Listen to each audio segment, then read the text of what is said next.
नमस्कार, grand news में आपका स्वागत है। मैं हूं रंजना। खबरों की शुरुआत करने से पहले आइए नजर डालते हैं आज की हेडलाइंस पर। छत्तीसगढ़ माध्यमिक शिक्षा मंडल ने 10वीं और 12वीं बोर्ड परीक्षा के रिजल्ट को किया जारी, जहां छात्राओं ने एक बार फिर मारी बाजी।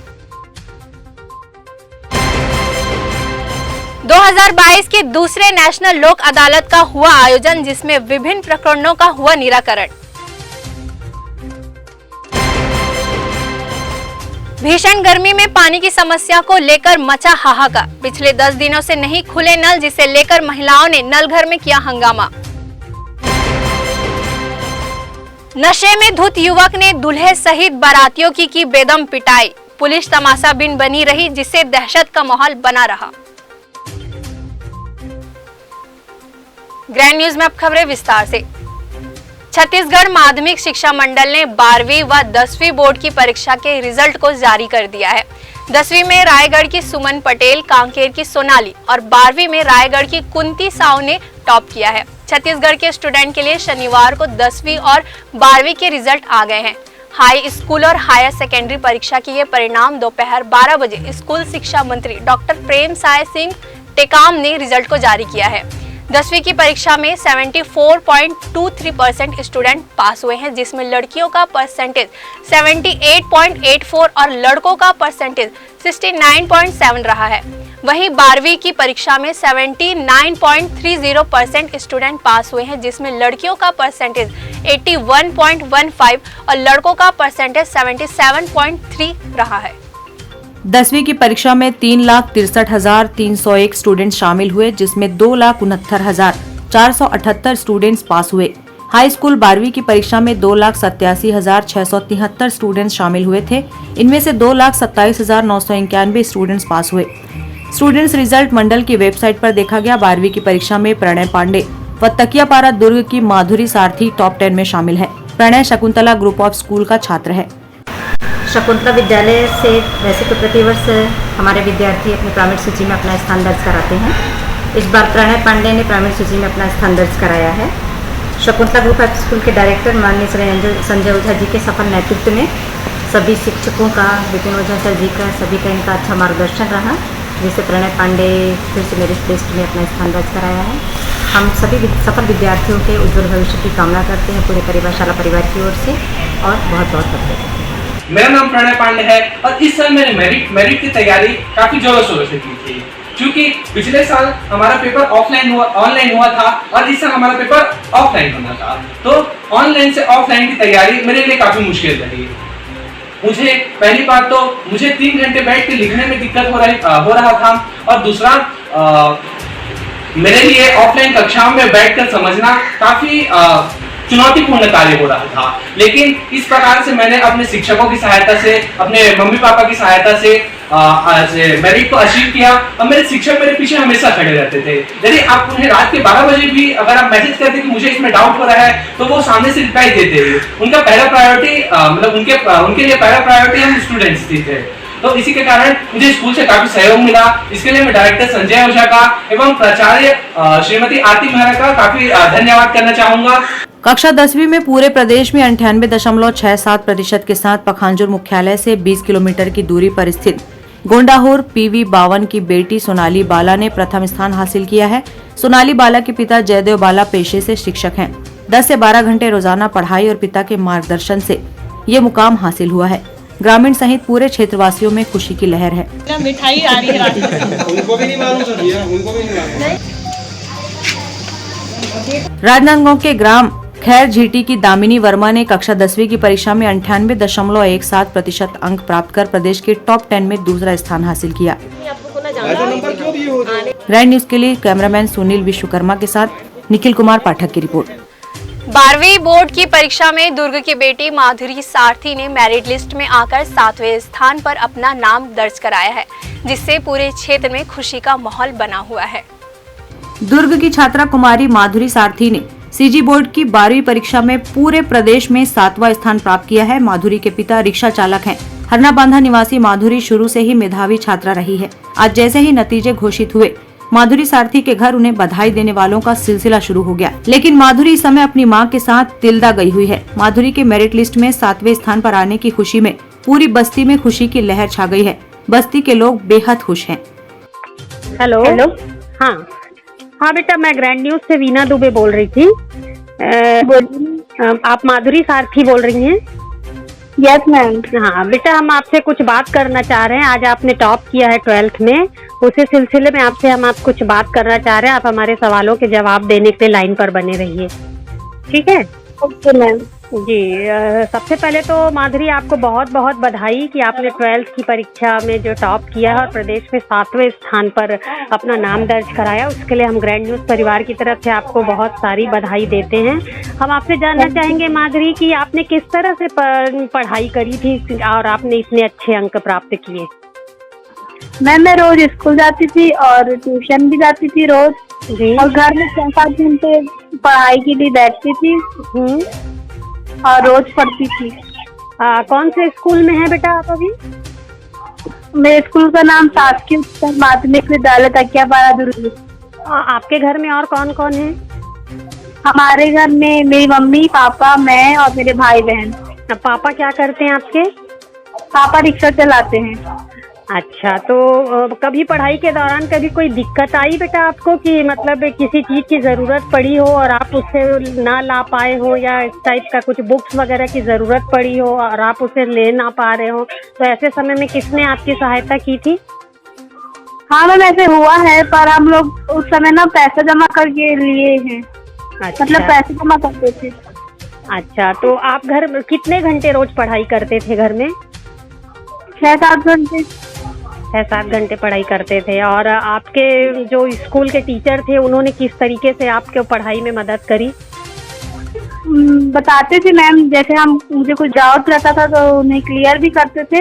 जी। और वहाँ ट्यूशन जाती थी जी। वो मैडम भी अच्छे से बताती थी।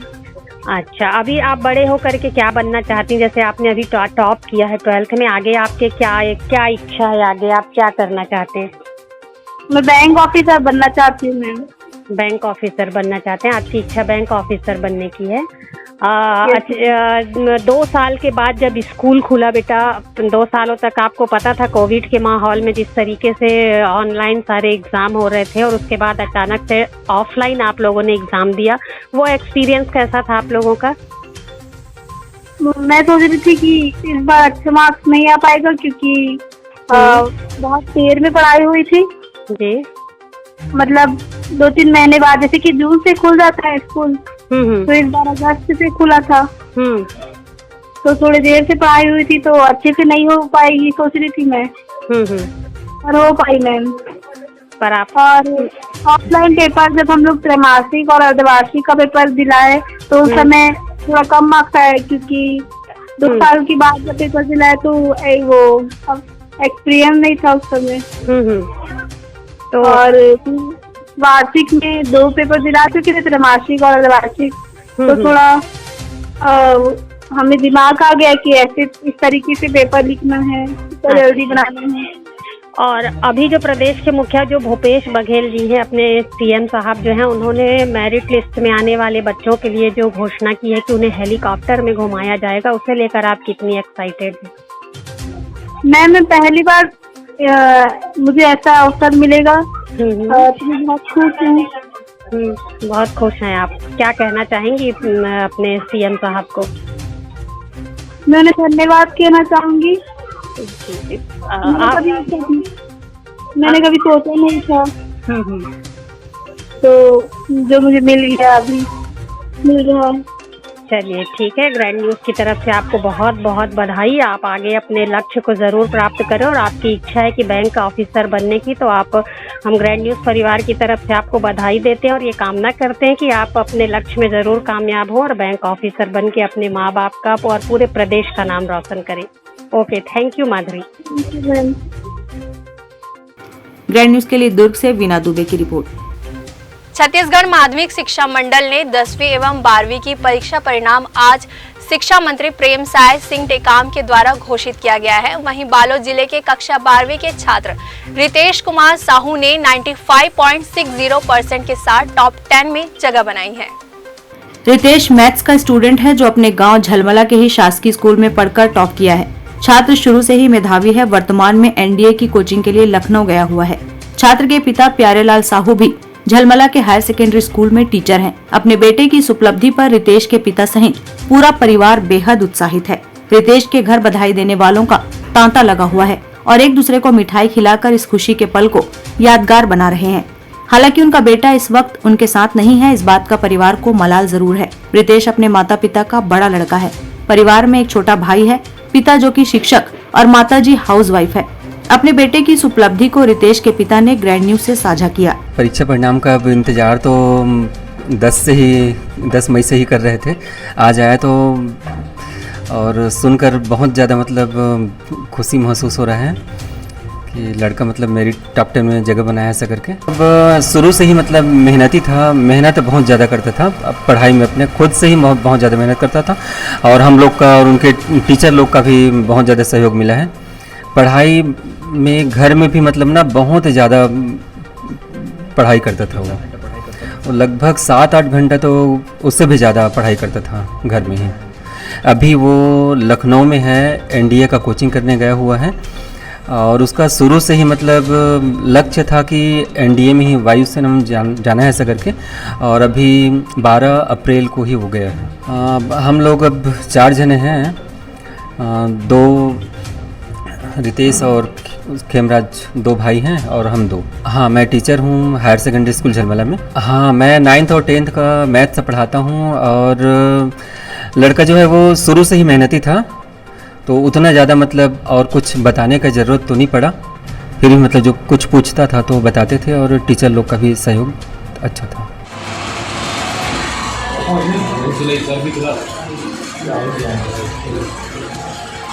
Bureau report, grand news.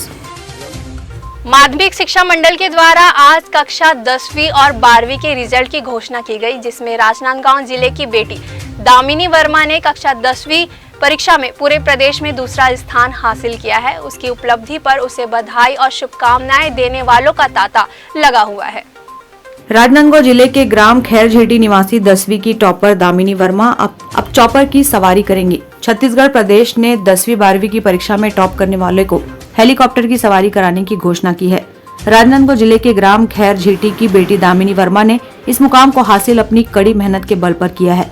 खैरझेटी के शासकीय हाई स्कूल में अध्ययनरत दामिनी वर्मा के पिता जीवन वर्मा मेहनत मजदूरी का कार्य करके अपने परिवार का पालन पोषण कर रहे हैं। दामिनी की माता का देहांत लगभग 2 वर्ष पूर्व ही हुआ है। इसके बावजूद घर की बड़ी बेटी होने के नाते पूरी जिम्मेदारी निभाते हुए भी दामिनी ने अपनी पढ़ाई पूरी शिद्दत से की और दिन में लगभग 4 घंटे पढ़ने के बाद भी उसने परिवार की जिम्मेदारी के साथ ही शिक्षा की अलख जलाए रखा। दामिनी अपनी पढ़ाई के बल पर अपने परिवार के लिए कुछ बेहतर हासिल करना चाहती थी और उसने अपने जुनून को बरकरार रखते हुए कक्षा 10वीं की परीक्षा में 98.17% अंक हासिल कर प्रदेश में दूसरा स्थान प्राप्त करने का गौरव अपने नाम किया है। दामिनी की इस उपलब्धि में जनप्रतिनिधियों के अलावा उनके शुभचिंतकों का उनके घर पर बधाई देने वालों का तांता लगा हुआ है। जिला पंचायत सदस्य राजेश श्यामकर ने दामिनी के घर पहुंचकर उन्हें अपनी बधाई और शुभकामनाएं देते हुए उसके उज्जवल भविष्य की कामना की है। तो वहीं दामिनी के पिता ने अभाव के बीच भी बेहतर शिक्षा हासिल कर अपने परिवार का नाम रोशन करने के लिए दामिनी को शाबाशी दी और उसका मुँह मीठा कराकर उसे आगे और बेहतर शिक्षा दिलाने की बात कही।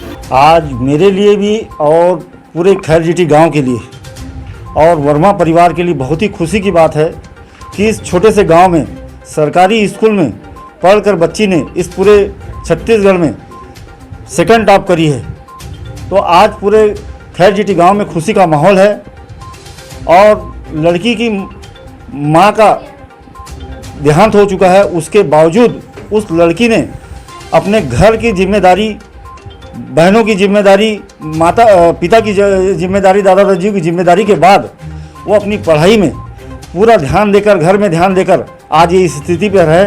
तो आज हम लोग बहुत खुश हैं दामिनी के इस कार्य से।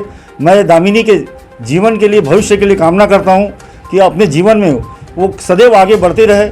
मेरे बच्ची टॉप किया है तो मुझे बहुत खुश लग रहा है। बहुत खुशी से मैं कुछ बोल नहीं पा रहा हूँ अपने आप को, मतलब कि इतना अच्छा टॉप किया है कि एक सरकारी स्कूल में पढ़कर अपना मतलब एज टॉप का ये करना, ना कोई ट्यूशन नहीं करना, ना कुछ नहीं करना, अपना घर का पूरा घर संभालना और पूरा खाना पीना सभी बनाकर भी इतना अपना पढ़ाई लिखाई में ध्यान देना, ये मैं उसे देख कर ही मुझे मेरा आंसू भी तो आ जाता था। पर ऐसा नहीं है कि मेरे बच्ची को मैं उसका हौसला गिरा दूँ, मैं उसको उठाता रहा। आज ऐसा उठकर उसने ऐसा किया है कि मैं खुद गर्वंत महसूस कर रहा हूँ अपने आप को। मैं उसको पढ़ाई में हमेशा यही बोलता था कि जहाँ स्कूल में जैसे जो भी समझाता है उसको अच्छा ध्यान से समझा करो, और अपना घर भी में उसको आकर एनी टाइम रोज़ हमेशा अध्ययन किया करो। ऐसे टाइप के उसको उन लोगों को हमेशा मैं बोलता रहता हूँ। और इसी को ध्यान में रखकर अपने गरीबी हालात, अपनी स्थिति को देखकर उसने ऐसा उसने खुश होकर उसने बहुत अच्छा मेहनत करती है। अपने घर की पूरी जिम्मेदारी संभालते हुए भी दामिनी ने अपनी पढ़ाई के लिए वक्त निकाला और लगभग 4 घंटे की पढ़ाई के बल पर उसने इस मुकाम को हासिल किया है। अब दामिनी चाहती है कि वो कक्षा 12वीं में भी इस मुकाम को हासिल करे। दामिनी पढ़ लिख कर इसरो में शामिल होकर वैज्ञानिक बनना चाहती है ताकि वे अपने देश के लिए कुछ बेहतर कर सके। दामिनी ने अपनी सफलता का श्रेय अपने परिजनों और गुरुजनों को दिया है। ग्राम खैरझीटी के शासकीय हाई स्कूल में पढ़ने वाली दामिनी वर्मा शुरू से ही प्रतिभावान छात्रा रही है। आर्थिक और पारिवारिक संकट के बावजूद भी दामिनी वर्मा हालातों से नहीं हारी और अपनी इस उपलब्धि से उसने आज सबका दिल जीत लिया। Bureau report, grand news. Chhattisgarh राज्य विधिक सेवा प्राधिकरण बिलासपुर के कार्यपालक अध्यक्ष न्यायमूर्ति गौतम भादुड़ी के निर्देश पर छत्तीसगढ़ राज्य के अंतर्गत दुर्ग जिला न्यायालय में 14 मई 2022 दिनांक शनिवार को नेशनल लोक अदालत का आयोजन किया गया। दुर्ग जिला विधिक सेवा प्राधिकरण के अध्यक्ष व जिला एवं सत्र न्यायाधीश संजय कुमार जायसवाल के मार्गदर्शन में वर्ष 2022 के दूसरे नेशनल लोक अदालत के माध्यम से न्यायालय में लंबित सिविल वाद, मोटर दुर्घटना दावा प्रकरण, श्रम मामले, विद्युत मामले एवं राजीनामा योग्य आपराधिक मामलों का राजीनामा के आधार पर निराकरण एवं विद्युत विभाग वित्तीय संसाधनों के द्वारा प्रस्तुत किए गए प्री लिटिगेशन का निराकरण किया गया। नेशनल लोक अदालत में कुल 13,925 प्रकरण निराकरण के लिए रखे गए थे, जिसमें से 12,173 प्रकरणों का निराकरण आज लोक अदालत के माध्यम से हुआ, जिससे 6,52,98,193 रुपए का राजस्व प्राप्त हुआ है। नेशनल लोक अदालत में निराकृत प्रकरणों के विषय में जिला विधिक सेवा प्राधिकरण दुर्ग के सचिव आशीष डहरिया ने विस्तार से बताया। आज नेशनल लोक अदालत में 2 तरह के प्रकरण रखे जाते हैं। एक प्रकरण जो न्यायालय में लंबित हैं और एक प्रकरण जो न्यायालय में केस आ सकते हैं, जिन्हें हम प्री लिटिगेशन केसेस कहते हैं। हमारे यहाँ प्री लिटिगेशन केसेस लगभग 10,826 रखे गए थे, जिसमें से 10,282 प्रकरण का निराकरण हुआ है और न्यायालय में लंबित केसेस हमारे यहाँ 3,099 रखे गए थे, जिसमें से 1,891 केसेस का निराकरण किया गया है। निराकरण के संबंध में कुल सेटलमेंट अमाउंट 6,52,98,193 है। और हमारे यहाँ नेक्स्ट नेशनल लोक अदालत दिनांक 13 अगस्त 2022 को रखी गई है, जिसमें अधिक से अधिक लोग आए तो जिनका आपस में राजीनामा हो जाता है, उनके बीच में राजीनामा के आधार पर प्रकरण को समाप्त घोषित किया जाता है, जिससे दोनों पक्षकारों के मध्य मधुर संबंध बने रहें, जो कि सोसाइटी के लिए काफ़ी लाभकारी रहता है। क्योंकि जिस प्रकरण में राजीनामा के आधार पर निराकरण किया जाता है, उसमें फ्यूचर में कॉन्फ्लिक्ट आने की संभावना काफ़ी कम रहती है। ग्रैंड न्यूज के लिए दुर्ग से वैभव चंद्राकर की रिपोर्ट। वक्त है एक छोटे से ब्रेक का, आप बने रहिए ग्रैंड न्यूज के साथ। मैं जब अपने बालों को कोम करती थी तो मेरे काफ़ी ज़्यादा बाल कोम्बिंग से टूट जाते थे और सीजनल चेंजेस की वजह से डैंड्रफ भी होता था। फैमिली में भी कुछ लोगों को ये प्रॉब्लम थी। तब मुझे मेरी फ्रेंड ने वास्तु गुरुजी हेयर ऑयल सजेस्ट किया, जिसके सिर्फ 2 यूजेस बाद ही मुझे ऐसा लगा जैसे मेरी स्कैल्प क्लीन महसूस हो रही है, और सिर्फ 4 वॉशेस बाद ही मेरी हेयर फॉल और डैंड्रफ की प्रॉब्लम ऑलमोस्ट जड़ से खत्म हो गई। और इस ऑयल की सबसे अच्छी बात यह है कि ये होममेड है, और उससे भी अच्छी बात यह है कि ये वर्क करता है।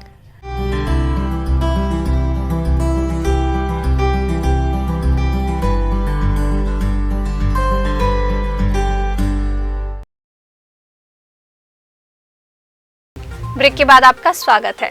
दुर्ग के वार्ड क्रमांक 37 में पानी की भीषण समस्या है, जिससे वार्ड वासी जूझ रहे हैं। पानी को लेकर आए दिन हो रही समस्याओं को लेकर वार्ड की महिलाओं ने दुर्ग के नल घर में अधिकारियों के प्रति नाराजगी जताते हुए वार्ड में तत्काल पानी उपलब्ध कराने की मांग की है। भीषण गर्मी, तपती लू और गर्म हवा के बीच यदि वार्डों में पानी की समस्या हो रही है तो ये दुर्ग विधायक अरुण वोरा के लिए काफी शर्म की बात है। विधायक का दायित्व होता है कि वो अपने शहर की जनता की परेशानियों को समझे और उसका त्वरित हल निकालें। लेकिन यहाँ तो मामला कुछ और ही बयां कर रहा है। दुर्ग विधायक बीजेपी शासनकाल के कार्यों को ही तोड़-फोड़ कर अपने नाम की पट्टिका उस स्थान पर लगवाने में इन दिनों मस्त हैं। जनता की क्या समस्या है इस बात से उन्हें कोई वास्ता नहीं। तभी तो दुर्ग के अधिकतर वार्डों में गर्मी के मौसम में पानी की समस्या आए दिन देखने को मिल रही है। आपको याद दिला दें कि पिछले हफ्ते पानी की समस्या को लेकर वार्ड 4 नया पारा सहित अन्य वार्डों के रहवासियों ने विधायक और महापौर के खिलाफ मटका फोड़ प्रदर्शन किया था। तब भी विधायक के चेहरे पर मामले की गंभीरता को देखते हुए चिंता नहीं बल्कि मुस्कुराहट थी। और इस बात को बीते अभी ज्यादा समय नहीं बीता कि वार्ड 37 में फिर पानी की समस्या लोगों के सामने आ खड़ी हुई। अपनी समस्या को लेकर वार्ड 37 की महिलाओं ने नलघर कॉम्प्लेक्स पहुंचकर काफी हंगामा किया और वार्ड में पानी उपलब्ध कराए जाने की मांग की। बातचीत के दौरान वार्ड के लोगों ने बताया कि पिछले 10 दिनों से वार्ड में नल नहीं खुल रहे हैं, जिसके चलते 200 मीटर की दूरी तय करके थोड़ा बहुत पानी मिल पाता है, जिस पर लड़ाई झगड़े की स्थिति भी निर्मित हो जाती है। हम लोग सबसे बड़ी पानी की समस्या को लेके आए हैं। हम लोग वार्ड नंबर 37 गली नंबर 8 के रहने वाले हैं और सभी गली नंबर 8 में कम से कम 25-30 लोग के घर में एक फुल पानी आ रहा है। पिछले 1.5 महीने से हम लोग बहुत परेशान हैं। बीच में हम लोग नगर निगम में गए थे मटका फोड़ो में, उसी समय से क्या और चिड़ गए, क्या किए पता नहीं। करीब 10 दिन से हम लोग को बिल्कुल एक बूंद पानी नहीं आ रहा है। दोनों टाइम भी नल नहीं खुल रहे। हम लोग काफी परेशान है। पहले तो 10 मिनट आता था, उसमें तो चलो हो जाता था गुजारा, लेकिन अब तो बिल्कुल बंद कर दिए हैं। हम लोग पानी के लिए इतना परेशान है कि मोहल्ले में वार्ड नंबर 38 में 2 जगह नल चल रहा है, वहाँ जाते हैं ना तो औरतें एक दूसरे का बाल पकड़ के मारने का भी नौबत आ गया पानी के लिए। इतनी बड़ी मुसीबत में हम लोग फंस गए, नहाने के लिए भी नहीं, खाने के लिए भी नहीं, ऐसे हालात हो गया है। हम लोग कम से कम 200 मीटर दूरी होगा वो, वहाँ जाते हैं पानी के लिए, बड़ा बड़ा गंज और बाल्टी लेके। और वो हमारे वार्ड का बॉर्डर भी है। सिर्फ 2 के घर में बहुत भरपूर पानी वार्ड नंबर 38 में, वहाँ से हम लोग ला रहे हैं। बहुत परेशान है, हम लोग की समस्या कोई सुन नहीं रहा है। पार्षद को फोन लगाते हैं, फोन नहीं उठाती है। और अगर टैंकर मांगते भी हैं हमारे पूर्व पार्षद के जरिए से, तो हम लोग को टैंकर गली में तो टैंकर जाएगा नहीं। जैसे वो बड़े हॉस्पिटल के पास खड़ा होगा, इतने दूर से पानी लाना पड़ेगा, तो उससे हम लोग कैसे लाएंगे? हमको मेन समस्या पानी का, अगर वहाँ हम एक गंज लेके आ रहे हैं तब तक के तो आदमी बगल वाला 4 गंज ले जाएगा वहाँ से, तो हमारी समस्या कहाँ से हल होगी? समस्या पानी के लिए आए, जल भरा है। और रही बात आज जलघर में ऑफिस से ना जैन साहब हैं ना कोई अधिकारी है, उसी की समस्या के लिए वार्डवासी सबको लेके आए हैं अपनी समस्या बताने के लिए।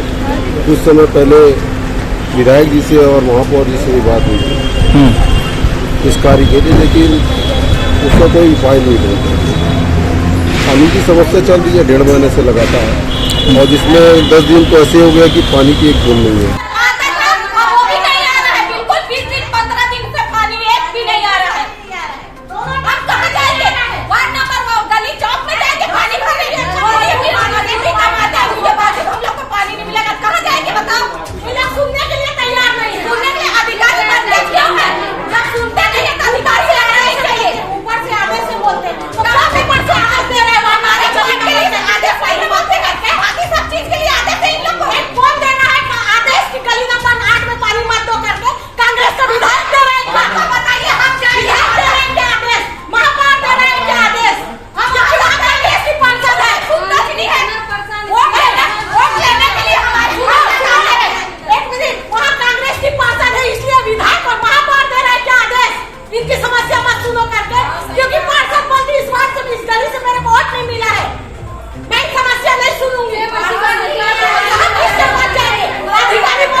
फिलहाल गर्मी के मौसम में पानी की समस्या सबसे विकट समस्या है, जिस पर विधायक को गंभीरता से विचार करने की आवश्यकता है, वरना वो दिन दूर नहीं जब जनता विधायक के घर में धरना देकर बैठ जाएगी।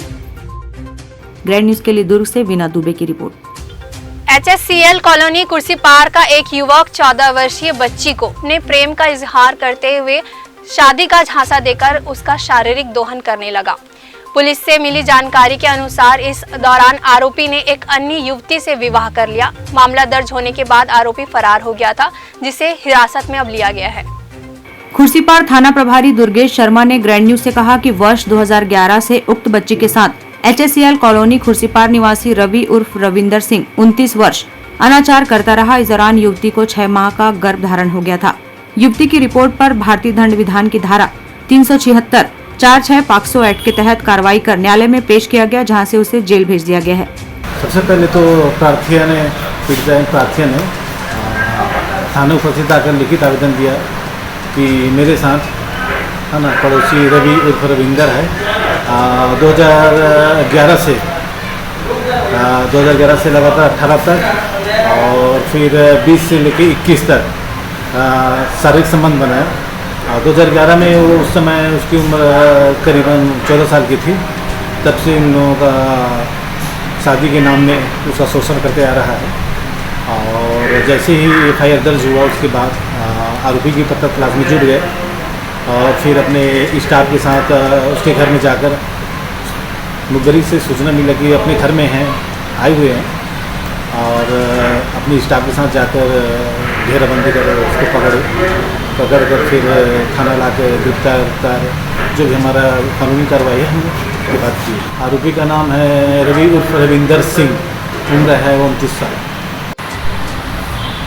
ग्रैंड न्यूज के लिए प्रशांत सिंह राजपूत के साथ निखिल कुमार पाठक की रिपोर्ट। प्रदेश के मुखिया भूपेश बघेल की महत्वाकांक्षी योजना नरवा गरवा घुरवा बाड़ी की चौतरफा सराहना की जा रही है। पुरातत्व धरोहर को सहेजने की दिशा में लगातार कार्य किया जा रहा है। इसी के तहत दुर्ग के इंदिरा मार्केट स्थित 150 साल पुराने कुएं जिसमें मार्केट का कचरा फेंका जाता था, उसे दुर्ग महापौर की पहल और निधि से पुनर्जीवित किया गया है। आधुनिक मशीनों के द्वारा कुएं की सफाई की गई और आज इस कुएं से शहर की जनता को शीतल जल मिल रहा है।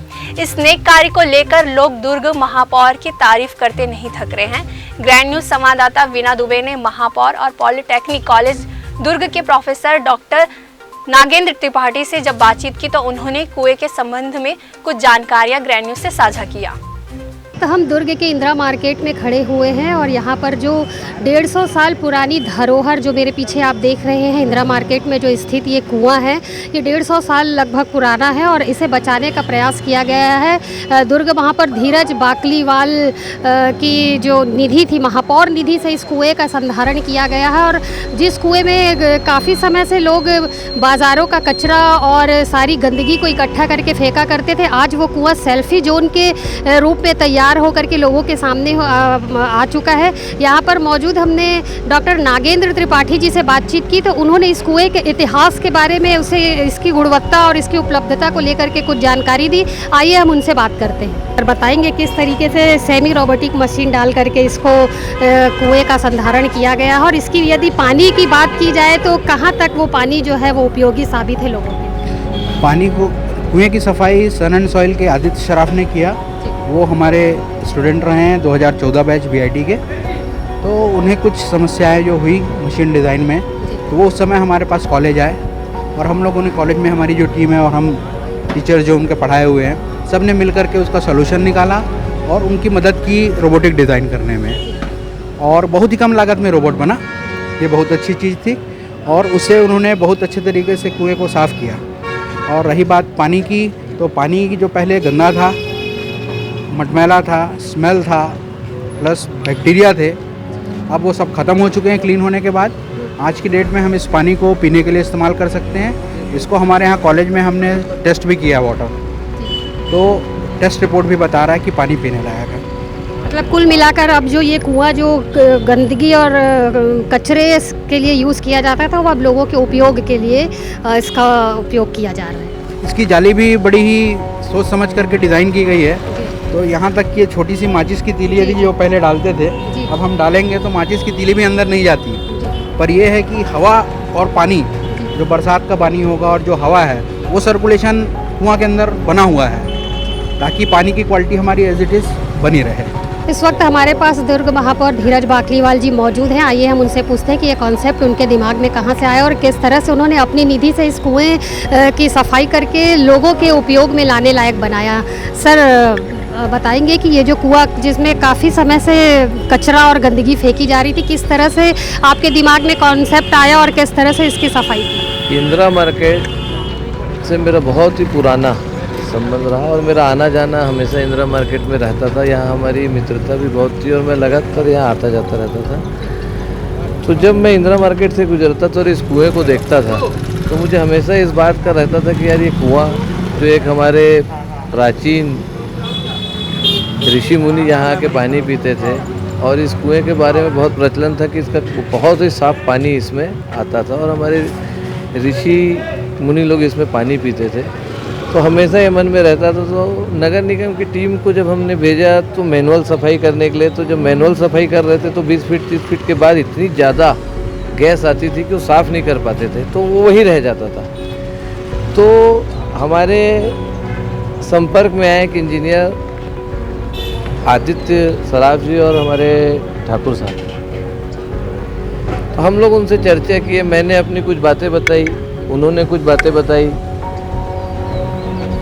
फिर उसी बीच में माननीय मुख्यमंत्री जी का लोकवाणी में नरवा को लेके जो हमारे पारंपरिक जल स्रोत हैं, चाहे वो कुआं हो, चाहे तालाब हो, चाहे बावड़ी हो, उसका सौंदर्यीकरण और समृद्धीकरण की बात मुख्यमंत्री जी ने की थी और सभी जनप्रतिनिधियों से उन्होंने आग्रह भी किया था कि इसकी ओर आप लोगों को ध्यान देना चाहिए। तो उससे मुझे और प्रेरणा मिली कि मैं जो सोच रहा हूँ वो बहुत सही है। तो जब माननीय मुख्यमंत्री जी ने कहा, उसके बाद हम लोग जो आदित्य सराफ जी से और ठाकुर साहब से जो बात चलती थी, हम लोग उसमें एक सेमी रोबोटिक उतारे। मैंने इसको अपनी महापौर निधि से लगभग 12 लाख रुपए की निधि दी और डर भी था ये प्रयोग सफल होगा कि नहीं होगा। सेमी रोबोटिक उतारते थे, सफाई किए, पूरा वो रोबोट नीचे जाके सफाई भी करता था। उस रोबोट में एक आदमी बैठ के नीचे जाता था हमारे। तो जब वो सफाई हुआ, तो सफाई के बाद उसको हम लोगों ने पूरा वेल सिस्टमेटिक कुएं को हमने बनाया, सौंदर्यीकरण किया। इसमें हमने मोटर फिट की नीचे जाके, वो मोटर से पानी जाता है और आज की स्थिति ये है कि इसका पानी इतना साफ़ है कि मतलब डायरेक्ट पी सकते हैं हम इसको। ऊपर हमने टंकी लगाई कि आसपास के लोगों को इसका उपयोग हो जाए और अभी इसमें पानी इतना है कि रोज़ के 4-5 टैंकर पानी हम इससे दे सकते हैं। इस कुएं के पानी को लोग इस्तेमाल कर में ला रहे हैं। हाँ, ये कुएं के पानी को लोग इस्तेमाल कर रहे हैं और साथ ही हमारे माननीय विधायक अरुण वोरा जी, लगातार हम लोग उनके साथ यहाँ आते रहे और उन्होंने भी हमें बहुत सी सलाह दी। और व्यापारियों का क्या रुझान इस तरफ है? महापौर जी ने जो पहल की है उसके लिए व्यापारियों द्वारा किस तरह का उनको सहयोग या प्रोत्साहन मिल रहा है? आइए हम उनसे पूछते हैं। सर बताएंगे व्यापारियों का किस तरह से सहयोग? व्यापारियों का सबसे ज़्यादा सहयोग रहा, क्योंकि इस कुएं को बनने में कुछ समय लगा, क्योंकि कोरोना काल आ गया, कुछ संसाधनों के कारण, क्योंकि सेमी रोबोट उतारना था हम लोगों को, तो व्यापारी लोगों को इसमें बहुत तकलीफ भी हुई बनते समय। लेकिन पूरे व्यापारियों ने एक ही बात कही कि महापौर जी आप बिल्कुल हताश मत होइए, इसको बनाइए, ये बहुत अच्छा काम आप कर रहे हैं। तो मैं हमारे व्यापारी साथियों को भी बहुत बहुत धन्यवाद दूंगा, क्योंकि उन्होंने बहुत प्रोत्साहन दिया और आज इतने खुश हैं कि वो लोग खुद भी जब खाली समय रहता है शाम को तो यहाँ आके बैठ जाते हैं। तो मैं व्यापारी साथियों को भी बहुत धन्यवाद देना चाहता हूँ। तो ये थे इंदिरा मार्केट का 150 साल पुराना कुआं, जिसकी महापौर निधि से सफाई करवाई गई और इसमें मुख्य योगदान धीरज बाकलीवाल जी का रहा, जिन्होंने अपनी निधि से इस कुएं की साफ़ सफाई करवाई और लोगों के लिए इसे उपयोगी साबित किया है। जो कुआं काफ़ी दिनों से एक कचरे के रूप में इस्तेमाल किया जा रहा था, लोग यहाँ पर कचरा फेंका करते थे, गंदगी और बदबू से पड़ा हुआ था। उस कुएँ को लोग आज सेल्फी जोन के इस रूप में इस्तेमाल कर रहे हैं और वहाँ का पानी जो है वो काफ़ी साफ़ और शीतल जल के रूप में लोग इस्तेमाल कर रहे हैं। और अब इस कुएं को देखने के लिए दूर दूर से लोग आ रहे हैं और यहाँ पर सेल्फी ले रहे हैं। हमारे दुर्ग जिले के कलेक्टर ने भी इस कार्य की बाकलीवाल जी की सराहना की है, जो अपने आप में एक काफ़ी बड़ी बात है। ग्रैंड न्यूज़ के लिए दुर्ग से मैं वीना दुबे। दुर्ग मंच से नंद गैया पारा कुर्सीपार में एक युवक से मामूली विवाद होने पर आपराधिक प्रवृत्ति के युवक ने धारदार हथियार से प्रहार कर हमला कर दिया। आरोपी युवक को हिरासत में ले लिया गया है। खुर्सीपार थाना प्रभारी दुर्गेश शर्मा ने ग्रैंड न्यूज को बताया कि पिछले दिनों नंदगैया पारा निवासी हेमलाल पटेल मोहल्ले की शादी समारोह से वापस आ रहा था। उस दौरान निखिल उर्फ नीलेश निर्मलकर से कामकाज की बात कर रहा था। इस दौरान निखिल अपना आपा खो बैठा और हेमलाल के शरीर के कई हिस्सों में चोट कर घायल कर दिया। पुलिस ने भारतीय दंड विधान की धारा 294, 506, 324 व आर्म्स एक्ट 2527 के तहत कार्रवाई कर निखिल को न्यायालय में पेश किया, जहां से उसे जेल भेज दिया गया है। भारतीय हेमलाल पटेल की रिपोर्ट ने आकर थाना खुर्सीपार में रिपोर्ट किया कि उसको दुर्गा मंच के पास में एक शादी का कार्यक्रम चल रहा था। शादी कार्यक्रम के दौरान पे अपने दोस्तों के साथ बैठा हुआ था। उस टाइम पे निखिल निर्मलकर जो वहीं का निवासी है, वो लड़का आया, शराब के नशे में था और आकर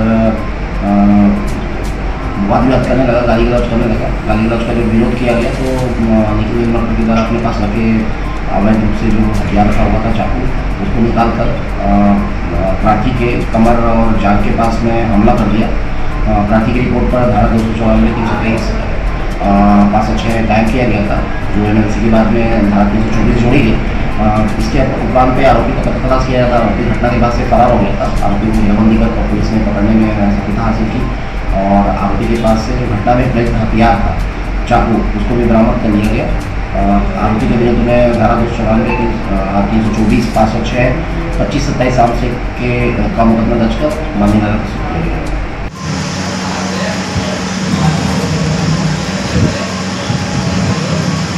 ग्रैंड न्यूज के लिए प्रशांत सिंह राजपूत के साथ निखिल कुमार पाठक की रिपोर्ट। जामुल थाना अंतर्गत एक युवक ने अपने दोस्तों के साथ लाठी डंडे से बारातियों पर हमला कर दिया। बारात का स्वागत करने खड़े लड़की के पिता ने जब यह देखा तो वह बीच बचाव करने भागा। इसके बाद भी गुंडे नहीं माने तो उन्होंने लड़की के पिता, दूल्हे और दूल्हे के भाई और महिलाओं की जमकर पिटाई की। दूल्हे की गाड़ी व बस सहित 4 गाड़ियों के शीशे फोड़ दिए। इतनी बड़ी वारदात होने के बाद भी जामुल पुलिस अब तक आरोपी को गिरफ्तार नहीं कर पाई है। शांतिनगर मठपारा उरकुरा रायपुर निवासी रमा साहू पिता नारायण प्रसाद साहू ने मामले की शिकायत जामुल थाने में दर्ज कराई है। रमा का आरोप है कि वो लोग नालंदा स्कूल के पास स्थित अटल आवास में बारात लेकर आए थे। रात में बारात लड़की के घर जाने के लिए निकली थी। गुरुवार रात 9 बजे के करीब जैसे ही बारात लड़की के घर से थोड़ी दूर पर थी, उस दौरान सौरभ तिवारी, ललवा सहित 4 लड़के डंडे व लाठी लेकर आए और बारातियों को मारना शुरू कर दिया। उन्होंने दूल्हे को गाड़ी से निकाल कर मारा, दूल्हे के भाई व बहन को मारा।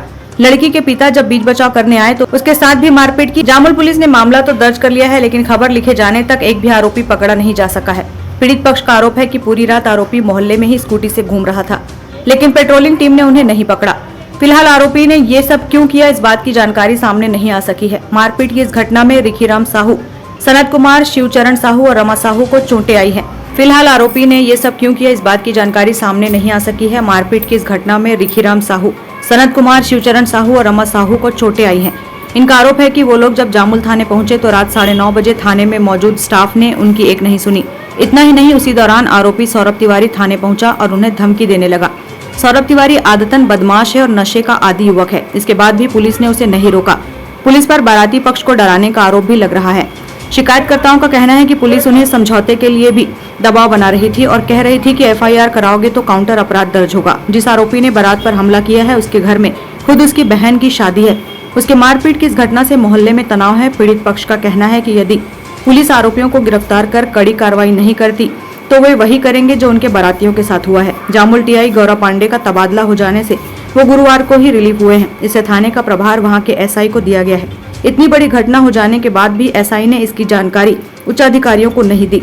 जब छावनी सीएसपी केडी पटेल को इसकी जानकारी हुई तो उन्होंने जामुल थाने की स्टाफ को जमकर फटकारा। सीएसपी पटेल का कहना है कि उन्होंने आरोपियों को गिरफ्तार करने के निर्देश दिए हैं। आरोपियों के खिलाफ कड़ी कार्रवाई की जाएगी।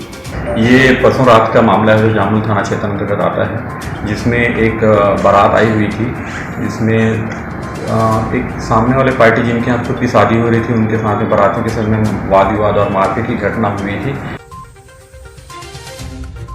ग्रैंड न्यूज के लिए निखिल कुमार पाठक की रिपोर्ट। ग्रैंड न्यूज की बुलेटिन में फिलहाल इतना ही। मुझे दीजिए इजाजत। नमस्कार।